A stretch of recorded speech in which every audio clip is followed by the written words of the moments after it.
अब जरा आप खुद सुनिए मोदी न्यूजीलैंड में जाकर क्या कहते हैं। लेकिन 25-30 साल पहले जब मैं किसी सरकार में भी हिस्सा नहीं था, सार्वजनिक जीवन में मुझे कोई जानता नहीं था, तब भी मुझे यहाँ न्यूजीलैंड आने का अवसर मिला था।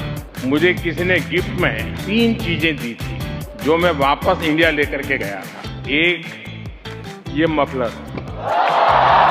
शाबाश, जिसकी ये चीज खाली है उसके लिए मोदी जी की बात ही निराली है। मतलब 30 साल पुराना मफलर मोदी जी ने बांध के रख दिया था, जब मैं पीएम बनूंगा, मतलब टुच्चा पीएम बनूंगा तो मैं जाके न्यूजीलैंड में दिखाऊंगा भाई तुमने ये मुझे मफलर दिया था। नहीं, टेंशन लेने की जरूरत नहीं है, अभी आपने एक सुना है, 2 और बाकी है।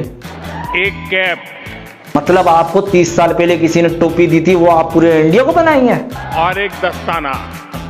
मतलब दस्ताना पहन के करप्शन करनी है। मोदी जी मफलर तो आप लेकर आ गए, दस्ताने छोड़ के आ गए, टोपी कहाँ है? अनभक्तों ने पहन ली। मोदी जी ने क्या फरमाया? 30 साल पहले न्यूजीलैंड आए थे। अब डालते हम मोदी की उम्र पे नजर। मतलब हमारी नजर इतनी गंदी नहीं है, लेकिन आपको समझाने के लिए डाल रहे हैं। 17 साल की उम्र तक मोदी ने चाय बेची और मोदी खुद कहता है कि 35 साल तक भिक्षा मांगकर जिंदगी गुजारी। मैं 35 साल तक भिक्षा मांग करके खाया। अब आप यहाँ पर नोट कीजिए, मोदी 25 साल तक हुकूमत में रहा, यानी मोदी की उम्र है 75 साल। 77 साल मोदी ने वहां गिनवा दिए।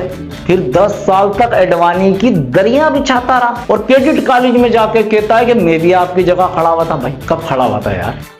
आप ही की तरह एनसीसी का सक्रिय कैडेट रहा। और इसमें मैं मोदी के मगरमच्छ के आंसू वाला टाइम तो लगा ही नहीं रहा और 71 की वार वाला टाइम भी नहीं लगा रहा। यानी ये आदमी मतलब कुछ भी कह सकता है, मतलब कुछ भी।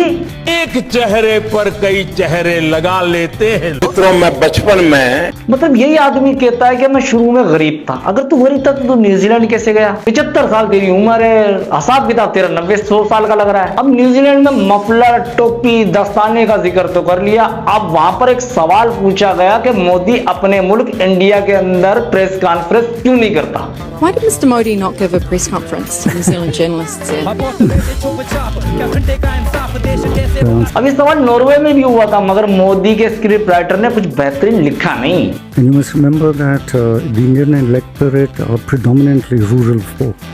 मतलब रूरल के दिया, मतलब एजुकेटेड नहीं है, मतलब आपको डायरेक्ट जाहिल का है। अब आपको लग रहा है ना बुरा, मतलब नहीं मेरी गलती है। मोदी को हम ज्यादा कुछ भी नहीं समझते सिवाय एक पिच्चे के, और हम तो साफ लफ्जों में कहते हैं मोदी किंग है, और वो भी मीम्स की दुनिया का। कॉमेडी का किंग कपिल शर्मा तो इंडिया के अंदर ऐसे ही मशहूर है। मैं कहता हूँ ये ताज भी मोदी को देना चाहिए। अरे दे मत देना, मोदी कहेगा कि 25 साल पहले मैं यही काम करता था। अब मोदी की बात खोलेंगे तो बात और लंबी चली जाएगी। चले फिर आपसे मिलते, जब तक सलामत रहिए। पाकिस्तान जिंदाबाद।